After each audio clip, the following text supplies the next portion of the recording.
ATC World, a desire to connect the world. Good evening, friends. Once again, I am back before you. I hope you all are happy and healthy. तो दो तीन video हम आपको नहीं दे पाए बीच में, थोड़ी सी व्यस्तता के कारण। तो हम टेंस की पढ़ाई कर रहे थे। टेंस में मैंने बहुत सारे सेंटेंसेस को बताया, जिसमें खास करके हमने आपको एक्टिव वॉइस के सेंटेंसेस को कंप्लीट किया। तो हमारा जो टॉपिक था कि जो भी टेंस पढ़ेंगे उसमें 3 पैटर्न में पढ़ेंगे। तो पहला पैटर्न था एक्टिव फॉर्म, दूसरा अब हम लोग जो पढ़ेंगे वो पैसिव है, और तीसरा आगे जाके हम लोग पॉजिटिव फॉर्म पढ़ेंगे। तो सबसे पहले देख लेते हैं वॉइस। आखिर वॉइस क्या है? वॉइस को हिंदी में वाच्य कहा जाता है ग्रामर के रूप में। तो यहाँ पर ये वॉइस जो है ये साउंड वाली वॉइस नहीं है, ये वाच्य है, ग्रामर का भाग है। और जितना भी हम टेंस पढ़ेंगे सारे टेंस में हम एक्टिव, पैसिव और पॉजिटिव के वाक्यों को आपके सामने रखेंगे। तो हम यहाँ पर सबसे पहले आपको आज इसका डेफिनेशन बताएंगे। तो डेफिनेशन में क्या है कि voice tells how the subjects और objects used in the sentence. वाच्य से हमें यह पता चलता है कि किसी भी वाक्य में कर्ता या कर्म किस प्रकार से प्रयोग किया जाता है, वाक्य में कर्ता किस प्रकार रखा जाता है या कर्म कैसे रखा जाता है, ये हम वॉइस में देखते हैं। यहाँ पर आपके सामने एक तथ्य है, इसको भी हम थोड़ा सा रिवाइज करना चाहेंगे। जैसे voice is the term used to describe whether a verb is active और passive. In other words, when the subject of the verb is doing the action of the verb is said to be in active form। यहाँ पर क्या कहा जा रहा है कि जब कोई कर्ता प्रत्यक्ष रूप से किसी कार्य को कर रहा होता है और उसका सीधा असर कर्ता पर रहता है तो एक्टिव वॉइस कहलाएगा। When the subject of the verb is being acted upon, the verb is said to be in the passive voice। लेकिन जब किसी ऑब्जेक्ट पर उसका एक्शन जो है निर्भर हो जाए, ऑब्जेक्ट की वाक्य में प्रधानता हो जाए, तो वो पैसिव फॉर्म में हो जाएगा।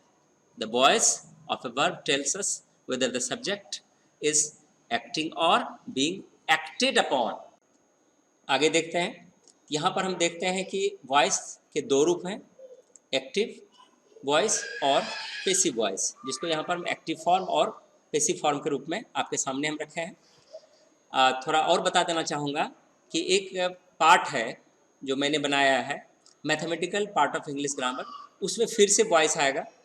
ये ट्रांसलेशन पैटर्न से हम आपको बता रहे हैं कि चूँकि हम जो भी अभी आपको अंग्रेजी सिखाए हैं वो ट्रांसलेशन पैटर्न के आधार पर फॉर्म्ड है। तो देखते हैं आगे यहाँ क्या कहा जा रहा है। वॉइस के 2 रूप हैं, एक्टिव फॉर्म और पैसिव फॉर्म। इसी को बोला जाता है एक्टिव वॉइस और पैसिव वॉइस। तो क्या इसकी डेफिनेशन दी गई है? When the sentences are recognised by their subject are called the active form. इसकी चर्चा हम आगे पिछले क्लास में भी कर चुके हैं, और जब हम मैथमेटिकल पार्ट में जाएंगे तो वहाँ भी आगे में हम इसको फिर से रिपीट करेंगे। वैसे हमको लगता है कि अगर आप यहाँ से ध्यान देंगे तो आपको बार बार रिपीट करने की ज़रूरत आपको नहीं होगी।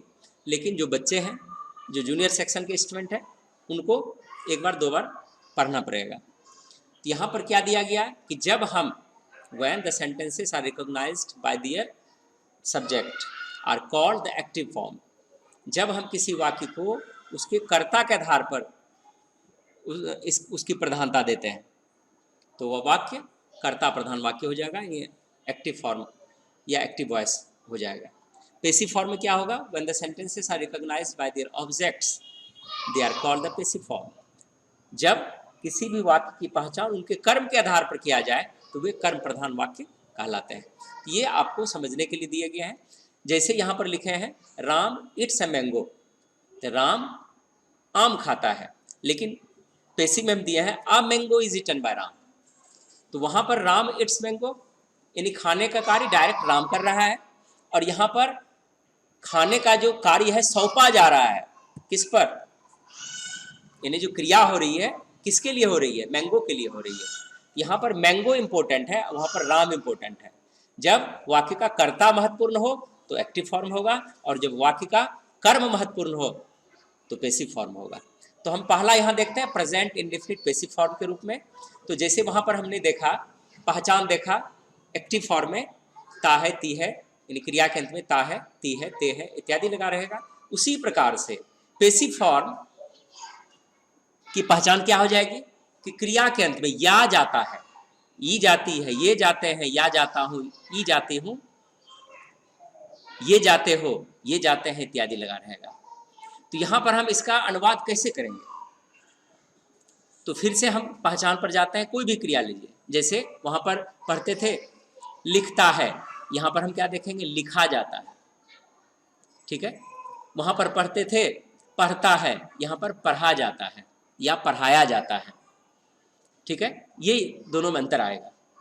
तो यहाँ पर क्या करेंगे? सबसे पहले आपको ऑब्जेक्ट को वाक्य में रखना है, और ऑब्जेक्ट के आधार पर इज, आर, एम, उसके बाद क्रिया का तीसरा फॉर्म, उसके बाद बाय, और उसका जो भी एजेंट होगा उसको रखेंगे। तो इसको देखते हैं कैसे करेंगे। सबसे पहले यहाँ पर क्या क्या नया चीज आ रहा है, हम यहाँ पर स्मरणीय तथ्य के रूप में दे दिया है कि से या के द्वारा अगर हिंदी वाक्य में है तो उसको हम एजेंट बोलते हैं, और यहाँ पर हम बाय प्लस नाउन या ऑब्जेक्टिव केस का प्रयोग करते हैं।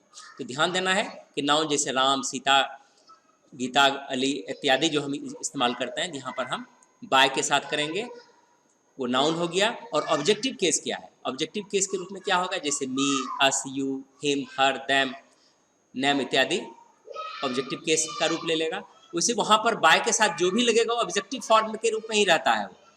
ठीक है। अब एग्जाम्पल देखते हैं, राम आम खाता है, यहाँ एक्टिव है Ram it's a mango, Ram के द्वारा आम खाई जाती है, mango is eaten by Ram. तो स्ट्रक्चर को देखते हैं, तो एक्टिव को इसलिए लिए हैं कि एक्टिव को हम पहचानते हैं अभी हैं। हम जब ग्रामेटिकल पार्ट में जाएंगे, इसको सॉल्व करेंगे, तो वहाँ पर हिंदी लिखा नहीं रहेगा। लेकिन पैसिव के वाक्य इतने महत्वपूर्ण हैं, जितने भी पेपर हो, जब हम लिटरेचर के रूप में अंग्रेजी को पढ़ते हैं तो पैसिव फॉर्म की बहुत बड़ी प्रधानता होती है। तो इसलिए पैसिव फॉर्म को बड़ा ही चाव से आपको पढ़ना पड़ेगा। ठीक है, आगे देखते हैं। यहाँ पर ट्रांसलेशन दिए हैं, ये आपको हल करना है, इसका हिंदी बनाना है। यहाँ I write a letter is written by me, हम एक दो एग्जाम्पल देंगे, इसका आपको हिंदी लिखना है। आई राइट अ लेटर, मैं एक पत्र लिखता हूँ। आपको ये भी दर्शाना है कि एक्टिव है या पैसिव है। A letter is written by me, तो मैं एक पत्र लिखता हूँ, डैश देकर के आपको लिखना है active. A letter is written by me, मेरे द्वारा एक पत्र लिखी जाती है, डैश देकर आपको लिखना है passive. The children play cricket, बच्चे क्रिकेट खेलते हैं, cricket is played by the children, बच्चों के द्वारा क्रिकेट खेली जाती है। तो यहाँ पर वही करेंगे, हिंदी लिख करके एक्टिव पैसिव आपको लिखते जाना है और ट्रांसलेशन बनाते जाना है। द टीचर टीचर्स इंग्लिश, शिक्षक अंग्रेजी पढ़ाते हैं, English is taught by the teacher, शिक्षक के द्वारा अंग्रेजी पढ़ाई जाती है। सी कॉल्स मी, वह मुझे बुलाती है। I am called by her, मैं उसके द्वारा बुलाया जाता हूँ।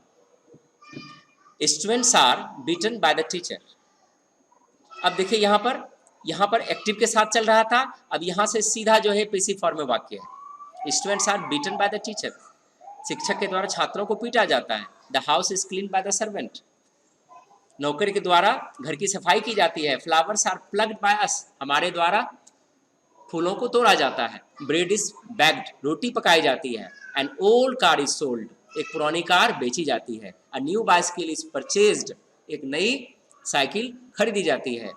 The cow is found all over in the world, गाय सर्वत्र पाई जाती है, सभी जगह पाई जाती है, यानी संसार के सभी जगह पाई जाती है। Songs are downloaded in the mobile here, यहाँ पर मोबाइल में गाने भरे जाते हैं, ध्यान रखिएगा ये। तो ये हम सारा हिंदी यहाँ पर बताए हैं, इसको आप नकल करेंगे, इसका हिंदी लिखेंगे कॉपी पर, नोटबुक पर, और हो सके तो आप मेरे व्हाट्सएप पर शेयर करेंगे ताकि हम जान पाएँ कि आप समझ पा रहे हैं कि नहीं। अब जो दूसरा पार्ट है इसमें आपको हिंदी हम नहीं बताएंगे। Ram teaches, Ram is taught. I love, I am loved. He beats, he is beaten. They cut the trees, trees are cut down. The teacher teaches English, English is taught. Boys are taught, paid is grown, beggars are fed, roads are repaired, Sita is praised, Trees are planted, horses are sold, we are helped, good students are rewarded. We play cricket, cricket is played by us. Ram teaches me, I am taught by Ram. Wheat is grown in our country, tea is found everywhere in Bengal. Hindi is also spoken in Nepal. अब यहाँ पर दिए हैं multiple verb आ जाएगा, क्या करेंगे? तो multiple verb हम एक्टिव में कैसे जोड़ते थे? टू प्लस वर्ब वन का प्रयोग या किसी प्रीपोजिशन का प्रयोग करके हम उसका प्रयोग करते थे। यहाँ पर जैसे क्रिया प्लस ये जाते हैं, क्रिया प्लस ई जाती है, क्रिया प्लस या जाता है इत्यादि, या क्रिया प्लस या जाने के लिए, क्रिया प्लस ये जाने के लिए, क्रिया प्लस ई जाने के लिए इत्यादि रहेगा, तो आपको to plus be verb three का प्रयोग करना है। एग्जाम्पल यहाँ पर देखते हैं, जैसे आपको पढ़ाए जाने के लिए टू बी टॉट यू, इस सड़क की मरम्मत किए जाने के लिए हाफ पार्ट है। जब वाक्य में हम इसको जोड़ेंगे तो वाक्य बड़ा हो जाएगा। ध्यान दीजिएगा कि पैसिव में हम इसको डबल पैसिव के रूप में यहाँ पर प्रयोग किए हैं, जो बहुत महत्वपूर्ण है। आपको बहुत किताब में इसकी चर्चा नहीं की गई है, लेकिन जब हम पेपर पढ़ेंगे या लिटरेचर पढ़ेंगे, बुक पढ़ेंगे, तो वहाँ पर इस तरह के बहुत सारे वाक्य आपको देखने को मिलेंगे। To be repaired this road, बच्चों की देखभाल किए जाने के लिए, to be looked after the children. अब देखिए यहाँ पर हम उदंड छात्रों को पीटे जाने के लिए चपरासी के द्वारा एक छड़ी मंगाई जाती है। वाक्य लंबा हो गया। आप किसी भी बुक में, जो नॉर्मल बुक आप लोग पढ़ते हैं, उसमें इस तरह के वाक्य को आसानी से नहीं देखा जाता है। तो आप यहाँ पर ध्यान दीजिए कि सबसे पहले क्या क्या इसमें जुड़ा। तो सबसे पहले मैन ऑब्जेक्ट को लेते हैं। उदंड छात्रों को पीटे जाने के लिए चपरासी के द्वारा एक छड़ी मंगाई जाती है। तो क्रिया का पहला असर किस पर है? अंतिम क्रिया को लेते हैं, मंगाई जाती है। तो मंगाई किसको मंगाई जाती है? एक छड़ी मंगाई जाती है। इधर वाला आप छोड़ दीजिए। ट्रांसलेशन जब भी बनता है तो सबसे पहले सब्जेक्ट या ऑब्जेक्ट को चुना जाता है। चूंकि पैसिव फॉर्म है, इसलिए हम सबसे पहले यहाँ से एक ऑब्जेक्ट उठाएंगे और ऑब्जेक्ट के आधार पर इज आरएम का प्रयोग करते हैं। तो ऑब्जेक्ट क्या है? एक छड़ी। तो एक छड़ी का अंग्रेजी क्या हो गया? A stick. अब अ स्टिक का संबंध किससे है? मंगाना से है। मंगाना का आपको यहाँ पर वर्ब्स के मल्टीपल फॉर्म्स को याद रखने हैं। Write, wrote, written, writing, writes, go went, gone, going, goes. इस प्रकार से आपको क्रिया के फॉर्म को याद रखना है। आप जो भी किताब पढ़ते हैं उसमें से वर्ब्स कलेक्शन को पढ़िए, उनके सभी रूपों को देखिए कि हम मंगाना का नीज क्या होता है? Bring, brought, brought, bringing, brought. ये आपको ध्यान रखना है। तो यहाँ पर क्या होता है? एक छड़ी, अ स्टिक, मंगाई जाती है इस ब्रॉट, किसके द्वारा? अब उसके पीछे जितना भी वाक्य है उसको आप दाहिने से नीचे की ओर बनाते चले जाइए, देखिए आपका बन जाएगा। तो यहाँ पर हम देखें, अ स्टिक इज ब्रॉट बाय, किसके द्वारा? चपरासी के द्वारा। Bye the peon. अब टू बी का प्रयोग करेंगे कनेक्ट करने के लिए। टू बी क्या करने के लिए? पीटे। तो टू बी बीटन, किसको? The wicked students. देखिए आसान हो गया। A stick is brought by the peon to be beaten the wicked students. ये आपका बड़ा वाक्य के रूप में यहाँ पर प्रयोग किया गया। उसी तरह से यहाँ पर दिए हैं आगे, a piece of bread is brought by mother from the kitchen to be fed a beggar. आपको इसका हिंदी यहाँ लिखना है। ये भी यहाँ से आपका टास्क हो गया, आपको टास्क हल करना है। हम यहाँ से देख लेते हैं।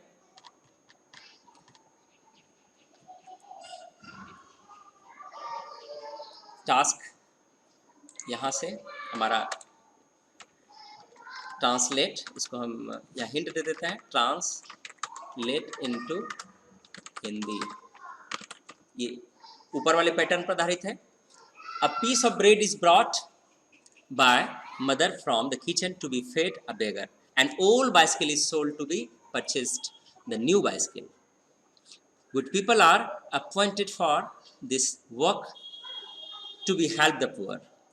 All the rooms are decorated to be served the guests. इसका हिंदी क्या होगा ये आपको बनाना है। अब यहाँ पर देखिए, change the following into passive form. अब ये आपका ग्रामर का रूप ले लिया। जो भी परीक्षा अभी आप देते हैं 7th, 8th, 9th, 10th, 11th graduation level में, तो उसमें भी वॉइस पूछे जाते हैं। वॉइस को आपको बनाएंगे कैसे, ये यहाँ पर हम दे रहे हैं। जैसे राम सिंग से स्वीट सॉन्ग, तो हम क्या करेंगे? पहले ऑब्जेक्ट को लेंगे, तो अ स्वीट सॉन्ग, उसके बाद क्रिया रखेंगे, उसके आधार पर इज आरएम का प्रयोग होगा। यहाँ पर अ sweet song is sung bye Ram.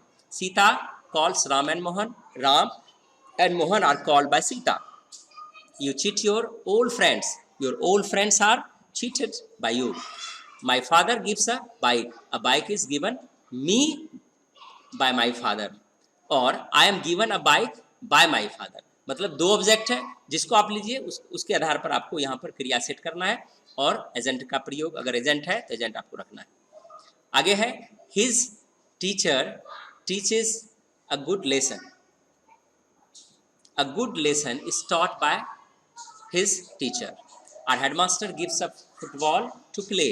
A football is given us by our headmaster to be played, or we are given a football by our headmaster to be played. We serve our country. Our country is served by us. They know their bad activities. Their bad activities are none to them. No के साथ हम by का प्रयोग नहीं करते हैं. No के साथ आपको क्या लगाना है? To का प्रयोग करना है. आगे इसकी हम चर्चा करेंगे। और बहुत ऐसे verbs हैं जिनके साथ हम हर जगह एजेंट के रूप में by का प्रयोग नहीं करते हैं। तो वो कौन कौन सी क्रिया है आगे देखेंगे। अब पैसिव फॉर्म का ये एग्जाम्पल था कि कुछ एग्जाम्पल यहाँ पर हम बना दिए हैं ताकि आपको बनाने में सहूलियत हो। निगेटिव कैसे बनाएंगे? Object is are am not रखेंगे, उसके बाद क्रिया का तीसरा फॉर्म, और आवश्यकता अनुसार आप बाय प्लस एजेंट का प्रयोग कर सकते हैं। यहाँ से आपको जो है एग्जाम्पल है Ram does not call me, I am not called bye Ram, इसका आपको हिंदी बनाना है। ये जो है आपको एग्जाम्पल हिंदी के रूप में बनाना है। ट्रांसलेट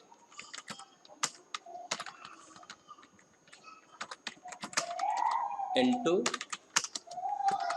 हिंदी, ये आपको हिंदी बनाना है। Ram does not call me, I am not called bye Ram.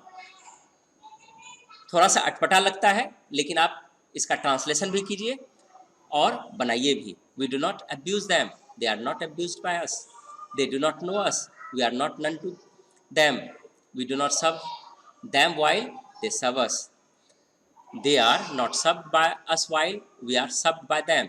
Sita does not write a letter is not written by her.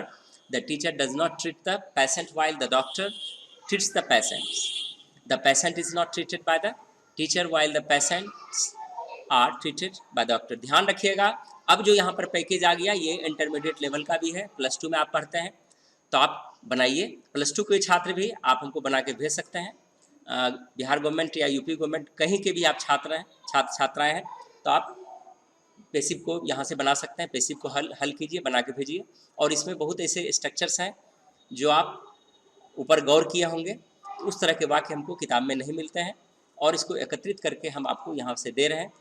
तो आगे देखिए, इंट्रोगेटिव फॉर्म में इज आर एम को पहले रखेंगे, उसके बाद object not verb 3 by agent रहेगा और क्वेश्चन वर्ड रहेगा Q W is are am, object not verb 3 by plus agent का प्रयोग करेंगे। तो यहाँ से फिर जो प्रैक्टिस आ रहा है आपको हिंदी के साथ आएगा। Do you not love me, am I not loved by you, does he not call you, are you not called by him, do you not know him, is he not known to you, does she not compose a poem, is a poem not composed by her, do you not serve the country, is the country not served by you, why does he not support you, why are you not supported by him, how do we not serve the country, how is the country not served by us, when do you return my money, when is my money returned by you। अब यहाँ से देखिए कुछ not दिया गया है जो सबसे महत्वपूर्ण है। जब पैसिव में क्या क्या सावधानी रखना पड़ेगा। सबसे पहले, generally passive form is used for transitive verb mean the verbs which have an object. अब देखिए कितनी सुंदर बात यहाँ पर लिखी गई है। सामान्यतया पैसिव फॉर्म ट्रांजिटिव वर्ब के साथ प्रयोग किया जाता है। ट्रांजिटिव वर्ब क्या है?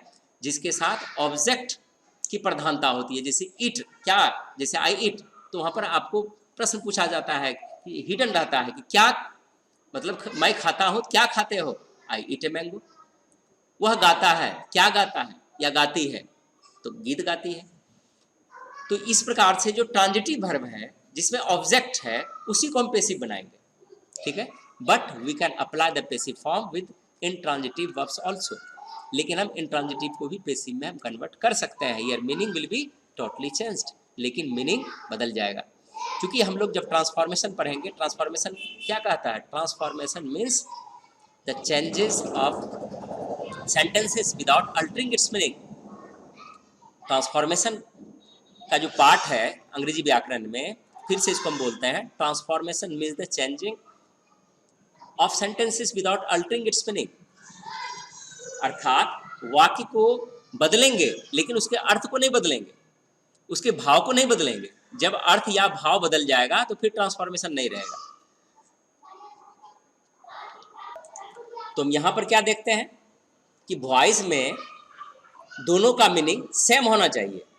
कोई भी एग्जांपल लीजिए, जैसे हम यहाँ पर लिखे हैं डू यू नॉट लव मी, तो इसका अर्थ और इसका अर्थ सेम है। ये दोनों अगर अर्थ बदल जाएगा तो ये ट्रांसफॉर्मेशन रूल्स के अंतर्गत नहीं आएगा। ठीक है, तो अगर हम इन ट्रांजिटिव वर्ब को पेसिव में बदलते हैं तो उसका मीनिंग बदल जाता है। But with the transitive verb meaning for active and passive are same. लेकिन यहाँ क्या होगा कि दोनों में क्या होगा, सेम होगा। The condition will be applied. Condition क्या अप्लाइड होगा, the condition will be applied that subject itself will be the object in the passive. और कंडीशन क्या लगेगा कि जो सब्जेक्ट उसमें होगा उसी को ऑब्जेक्ट बना के हम इस्तेमाल करेंगे। एग्जाम्पल में जैसे दिए, जैसे आई गो, तो यहाँ पर मैं जाता हूँ, अगर हम इसको पेसिव में बदलेंगे तो आई एम गॉन हो जाएगा, लेकिन अर्थ बदल गया। कहीं कहीं दोनों का मीनिंग सेम आ जाता है। यहाँ पर देखिए ऑब्जेक्ट इजारा में वर्ब थ्री प्रयोग किया जा रहा है। यू टीच, तुम पढ़ाते हो, यू आर टॉट, तुम पढ़ाए जाते हो, यानी उसी सब्जेक्ट को ही ऑब्जेक्ट हम बना दिए। ठीक है, means here the rules of transformation are not applied here. और यहाँ पर ट्रांसफॉर्मेशन का रूल अप्लाई नहीं किया जाता है। ट्रांसफॉर्मेशन क्या हुआ, transformation means the changing of sentences without altering it's meaning. ये वही चीज हम जो अभी बोले थे कि हम उसके अर्थ को बदले बिना वाक्य में परिवर्तन जो करते हैं, या वाक्य में जो भी परिवर्तन होता है वो ट्रांसफॉर्मेशन कहलाता है। और वॉइस जो है ट्रांसफॉर्मेशन का ही पार्ट है। यहाँ पर जो है ये जो आप आज का ये वॉइस पार्ट है, ये +2 स्टूडेंट्स के लिए ज़्यादा कारगर है। वैसे 9-10 में है, फिर भी आप इसको देखिए, चूँकि ये रूल सबके लिए है। अंग्रेजी व्याकरण कोई भी बच्चे पढ़ सकते हैं, किसी भी कक्षा में पढ़ते हैं, कोई दिक्कत नहीं है। अब यहाँ से फिर टास्क आया, change the following into passive form. अब Ram composes this poem for his father, do you not sell your mobile, इसको आपको ये एक्टिव फॉर्म है, इसको पेसिव बदलना है, अर्थात पेसिव में आपको कन्वर्ट करना है। Does she not sing a sweet song, why does your father beat you, how does he complete this work, they do not do their work on time, he teaches us English but my father teaches them mathematics, when does he not abuse you। ठीक है, फिर इसी तरह से change the following into active form. अब जो यहाँ पर लिखे हैं इसको आपको एक्टिव फॉर्म में बदलना है। Ram is called by his father, a sweet song is sung by her elder brother, यहाँ पर हर इसको कर देते हैं। Why is this work not done by you, is English not spoken by her, is cricket not played by them. ठीक है, अब यहाँ से आपको ट्रांसलेट हिंदी के लिए दिया है थोड़ा सा। शिक्षक के द्वारा छात्रों को पीटा जाता है, अच्छे छात्रों को पुरस्कृत किया जाता है, टीवी पर समाचार प्रसारित किए जाते हैं, रोटी पकाई जाती है, यहाँ मिठाई बेची जाती है, मोबाइल में गाने भरे जाते हैं, उसे बुलाया जाता है, गरीबों को खिलाया जाता है, आपकी मदद की जाती है, देश की सेवा की जाती है, उसे क्यों पीटा जाता है, हमें वहाँ क्यों नहीं आमंत्रित किया जाता है, चोर पकड़े जाने के लिए पुलिस बुलाया जाता है। तो यहाँ से आपको इसको करना है। तो मैं आप सबसे आग्रह करता हूँ, यदि आप मेरे वीडियो से लाभान्वित होते हैं, इसको शेयर कीजिए, लाइक कीजिए और अपने मित्रों में इसको बांटिए और उनसे सब्सक्राइब करवाइए। बहुत बहुत धन्यवाद। आपका दिन शुभ हो, आप इसी तरह से आगे बढ़ते जाइए, आपकी पढ़ाई अच्छी हो, मैं यही शुभकामना आपके लिए करता हूँ। जय हिंद, जय भारत।